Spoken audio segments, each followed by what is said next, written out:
Hello po mga guys. Magandang hapon na po sa inyong lahat mga guys. Yan. Yan. Sana po ay panoorin niyo po ang video ito. Ito po ay video ito ay para kay Joshua Barnuevo. Yung pong PWD na ipinakita ko po sa video namin ng Team Quezon mga guys. Yan. Nagme-message po ako sa lahat doon sa may mga mabubuting puso, mabubuting kalooban, at yung sabi nga po ay may mga sobra-sobra o may kahigitan o kakayahan sa buhay. Sana po ay ating tulungan si Kuya Joshua Barnuevo. Yan, nakita nyo naman po yung kanyang sitwasyon, yung kalalagayan niya bilang isa pong PWD mga guys. Yan, ano po mga guys, siya po ay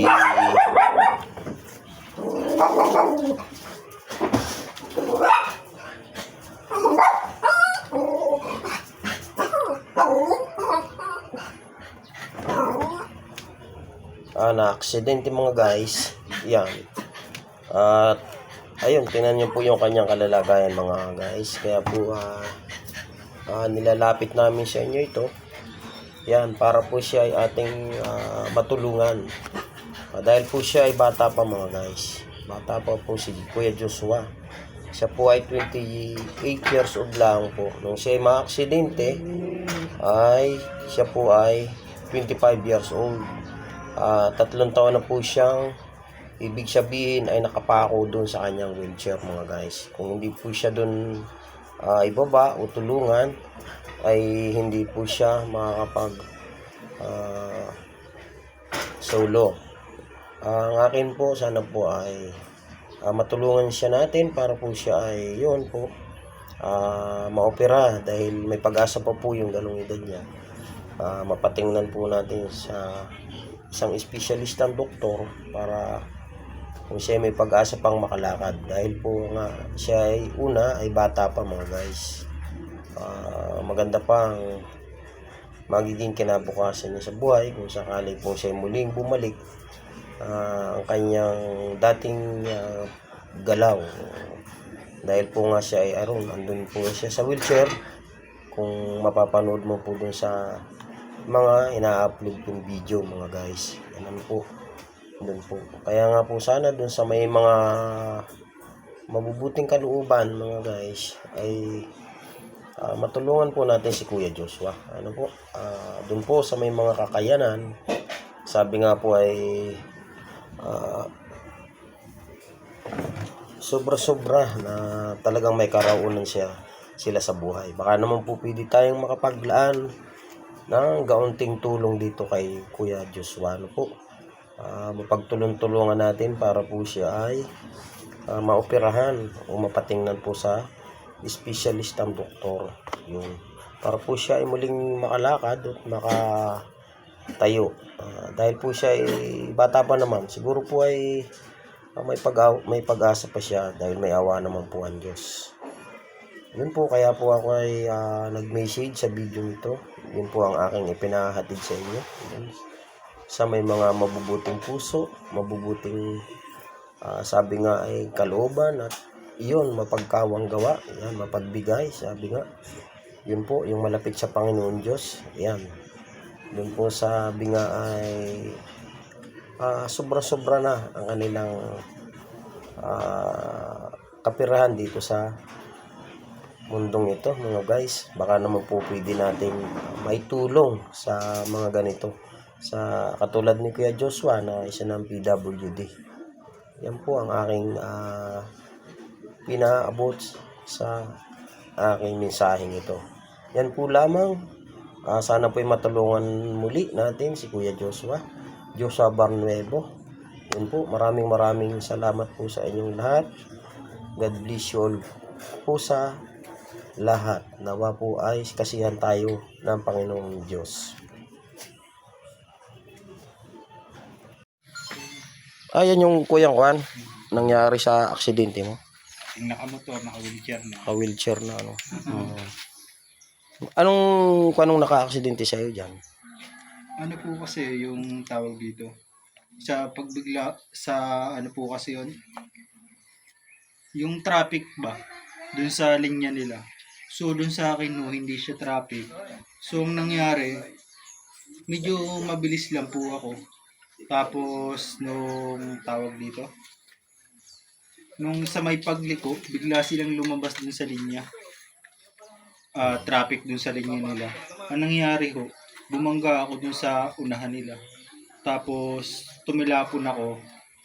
Tapos yung ulo ng helmet ko, yung sa likuran, tumama po sa bato ko.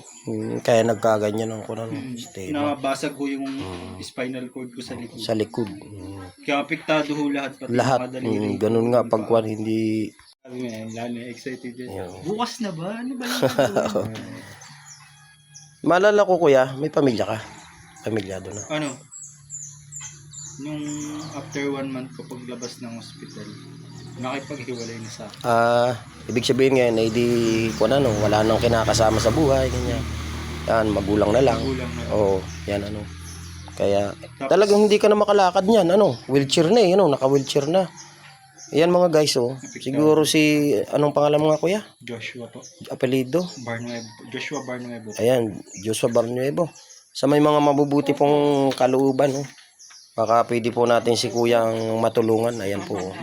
Oh, PM na lang kayo o comment kayo kung kayo ay yung sinasabi ko may gaunting tulong. May tulungan natin ito si kuya, mga guys. Ano po? Yan po. Tatanawin ko po yun na malaking utang na loob. Yan, siguro sa pagiging daan namin ay matulungan ka kuya. Ano? Yan po ang aming layunin. Tulong sa akin yun kasi syempre may mga mabubuti namang puso na tutulong sa akin. May makakita niya. Puso na tumulong. Hindi naman katahan na po kami nga, dalahan nga kami, hindi lang pag-vlog. Ano? Ang layunin natin yung mga katulad ninyo. Miski sa abot lang ng kaya namin, unting namin, makapag-abot sa inyo ng gaunti, ay maligaya na tayo nun. Yun ako. Ang akin naman, mali mo, maging daan kami para, ayun, maraming tumulong sa iyo. Talaga naman yung kalalagayan mo, kita naman nila mo yan. Ultimo kamay ko nga, hindi ko magalaw. Hindi magalaw, ano. Hindi naman talaga yan ibig sabihin ay gusto mo. At yan ay aksidente, pangyayari. Nakamalupit nito yung birthday ko eh. Birthday ko pa po yun. Paglabas ko ng trabaho. Ayun, dala lahat. Lahat ng pinaghirapan. Dala. Pero kapit lang tayo sa Panginoon. Kabayan naman po talaga ng loob bagay ganito. Sabi nga, habang nabubuhay, may pag-asa. May pag-asa. Kaya, yun, tawag lang, hindi naman kung ganyan ang tao, ay nawawala na ng pag-asa sa buhay. Hindi naman. Hindi naman ay mayawan Diyos. Malay mo, magkaroon ka pa ng pag-asa, hindi naman ay sabi nga ay sa mga therapy, yan, operasyon, yan. Malay mo, may tumulong, may magbigay sa'yo. No, kung para magkaroon ka pa ng pagkakataon, bata ka pa yan, nung edad mo na? 28. Bata pa. Bata Bata pa talaga. Para, ano, Kaasawa ko lang nun eh. Matanda pa kami dito. maganda ang 26 ako maganda nung pa ang na-accident. magiging buhay sana kung hindi nagkaganyan. 25 pa lang po ako nung birthday ko. Nangyari 25. Bata. Hindi pa, 3 taon na pala yan. Ayun, sabi ko, sige pa.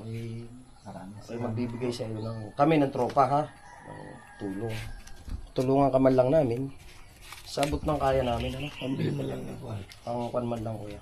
Kay kwan sa amin mula kay Papa Nards na nasa Laguna.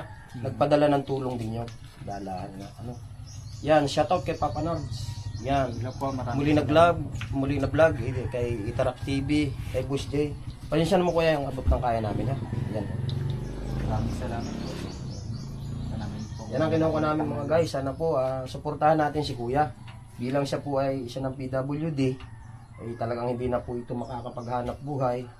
Ayan po, sana po, yan, sa pangunguna namin, sana kayo ay maging daan kami para si kuya ay inyong matulungan. Yan, sabi nga ho, gamot man lang, o ano pa man, anong may klaseng maitulong niyo dito kay kuya. Ano po? Yan po mga guys. Muli po, ibinabanggit ko, suportahin niyo po ha, si kuya. Yan. tulungan po natin siya. Yun po mga guys, maraming salamat po sa inyong lahat. God bless you all po sa atin. Yun po mga guys. Yeah. Okay.